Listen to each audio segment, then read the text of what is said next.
Israel के game plan में क्या फंस गया है ईरान और खामनेई को भारी पड़ सकता है मिसाइल और ड्रोन हमला। ऐसा क्यों कहा जा रहा है? शांति की बात ईरान क्यों करने लगा है? तो वहीं 22,000 भारतीय नागरिकों के लिए भारत ने क्या कहा है और दूसरी तरफ क्या ईरान ने भारत के होवित्जर तोपों को रोका है। जियोपॉलिटिक्स में बहुत कुछ चल रहा है, हमेशा की तरह जानने को मिलेगा बहुत कुछ। आइए जानते हैं इन खबरों को विस्तार से। ईरान ने इजराइल पर हमला कर एक नए युद्ध की शुरुआत कर दी। 1 अप्रैल को सीरिया में ईरानी वाणिज्य दूतावास पर हमला हुआ, जिसमें कई ईरानी मिलिट्री कमांडर मारे गए थे। ईरान के मुताबिक यह हमला इजराइल ने किया था, वहीं इजराइल हमले से इनकार करता रहा। दोनों देश दशकों से प्रतिद्वंदी रहे हैं। हमास और हिजबुल्लाह जैसे आतंकी संगठनों को वो समर्थन देता है जो इजराइल पर हमला करते हैं। ईरान के हमले के बाद अमेरिका अपने ज्यादा से ज्यादा सैनिक उतार रहा है। इसके अलावा इजराइल भी पलटवार कर सकता है। अगर ये युद्ध बढ़ता है तो खाड़ी क्षेत्र और भारत के लिए अच्छा नहीं होने वाला है। भारत ने हमले पर चिंता जताई है। भारत ने रविवार को कहा है कि वो इजराइल और ईरान के बीच बढ़ते संघर्ष को लेकर अत्यंत चिंतित है। विदेश मंत्रालय ने कहा कि हम इजराइल और ईरान के बीच बढ़ती शत्रुता से गंभीर रूप से चिंतित हैं। इससे क्षेत्र में शांति और सुरक्षा को खतरा है। मंत्रालय की ओर से जारी एक बयान में कहा गया कि हम तनाव को तत्काल कम किए जाने, संयम बरतने, हिंसा से परहेज किए जाने और कूटनीति के रास्ते पर लौटने का आग्रह करते हैं। विदेश मंत्रालय ने कहा कि भारत हालात पर करीब से नजर रखे हुए है। मंत्रालय ने कहा कि क्षेत्र में हमारे दूतावास भारतीय समुदाय के संपर्क में है। यही जरूरी है कि क्षेत्र में सुरक्षा और स्थिरता बनी रहे। इजराइल और ईरान के बीच शुरू हुए इस संघर्ष के कारण हजारों भारतीयों पर संकट के बादल मंडरा रहे हैं। इजराइल में भारतीय दूतावास ने एडवाइजरी जारी की है। इसमें कहा है कि क्षेत्र में हाल ही में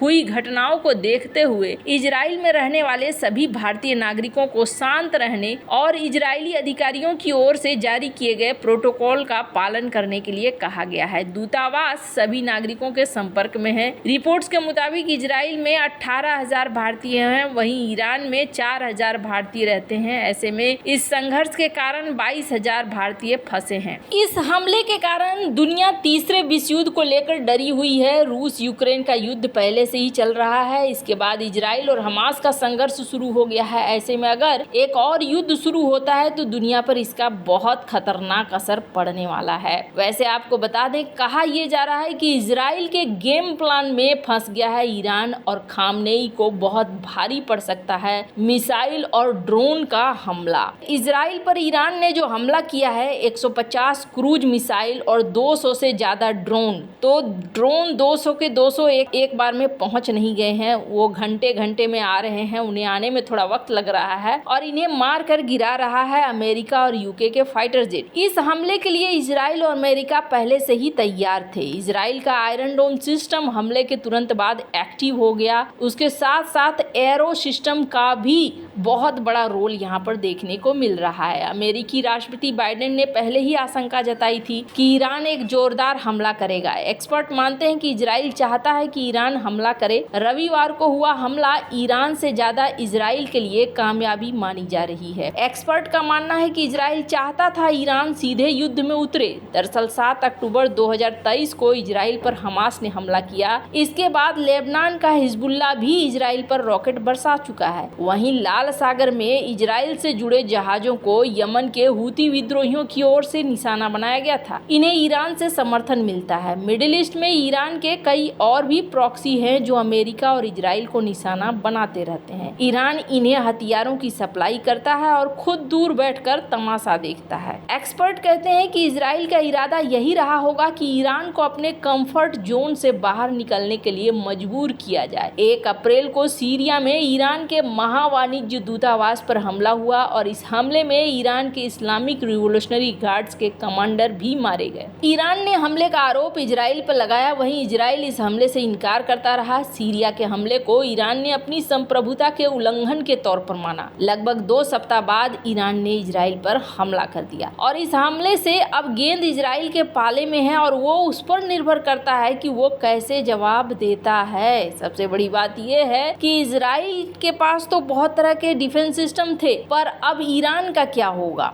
ईरान ने ये हमला बहुत प्रेशर में आकर डर डर कर किया है और इस वक्त ईरान चाह रहा है कि और मामला आगे ना बढ़े। पहली बात यह है कि हमले के फौरन बाद ईरान ने यूएन में अपना बयान दाखिल किया और कहा कि अब मामले को खत्म माना जाए। यानी ईरान चाहता है कि ये संघर्ष अब और न भड़के। यानी ये कुछ इस तरह की बात हुई जब ईरान ने पाकिस्तान की सीमा क्षेत्र में हमला किया और जवाब में पाकिस्तान ने ईरान में हमला किया और फिर दोनों शांत हो गए। लेकिन क्या इजराइल ऐसा करेगा? दूसरा, ईरान ने इजराइल के ऊपर जो ड्रोन दागे हैं वो लंबी दूरी से धीमी गति से चलने वाले ड्रोन हैं। यानी इसे काफ़ी आसानी से ना सिर्फ इंटरसेप्ट किया जा सकता है बल्कि काफ़ी आसानी से मार गिराया जा सकता है। इसके अलावा ईरान ने ड्रोन हमला करने के फौरन बाद हमले की रिपोर्ट सार्वजनिक कर दी। उस वक्त जो ड्रोन इजरायली सीमा क्षेत्र से काफ़ी दूर थे। जाहिर तौर पर इससे यही पता चलता है कि ईरान का मकसद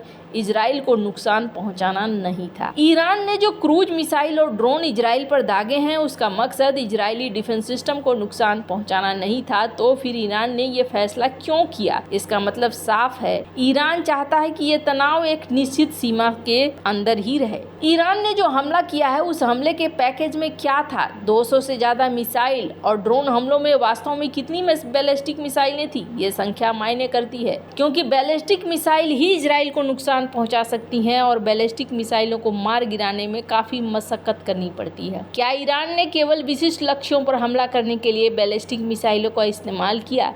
इजराइल ने स्वीकार किया कि देश के दक्षिणी हिस्से में एक सैन्य अड्डे पर हमला किया गया था। तो क्या बैलिस्टिक मिसाइलें केवल इसी लक्ष्य के लिए थी या इसी तरह के छोटे लक्ष्य के लिए थी? क्या ईरान कम दूरी की मिसाइलों का उपयोग कर रहा है जिनकी मारक क्षमता काफी ज्यादा सटीक नहीं होती? ईरान के पास फतेह 110 मिसाइल का इस्तेमाल करने का विकल्प था। हिजबुल्ला और सीरिया दोनों के पास स्पष्ट रूप से मिसाइल है, वो इसका हमला कर सकते थे लेकिन इन्होंने इसका इस्तेमाल नहीं किया। पर अभी भी जो इजराइल का रुख है वो इजराइल का रुख मुझे नहीं लगता है कि ऐसा होने वाला है कि इजराइल शांत रहेगा। अगर इजराइल को एक मौका मिला है किसी को साफ करने का तो वो आराम से साफ कर देगा। पर इसी बीच एक बड़ी खबर आ रही है और खबर ये आ रही है कि ईरान ने कथित तौर पर भारत के होवित्जर तोपों को रोक दिया है। अब ये क्या मामला है? तो स्क्रीन पर एक आर्टिकल देख सकते हैं, द यूरेशियन टाइम्स का ये आर्टिकल है। आर्मेनिया ने भारत को आर्टिलरी गन्स के ऑर्डर दिए थे और यहाँ पर आर्मेनिया होवित्जर तोप खरीद रहा था भारत से। कहा जा रहा है कि एक बड़ी संख्या में आर्मेनिया ने ये ऑर्डर दिया है और भारत ने इस ऑर्डर को सहर्ष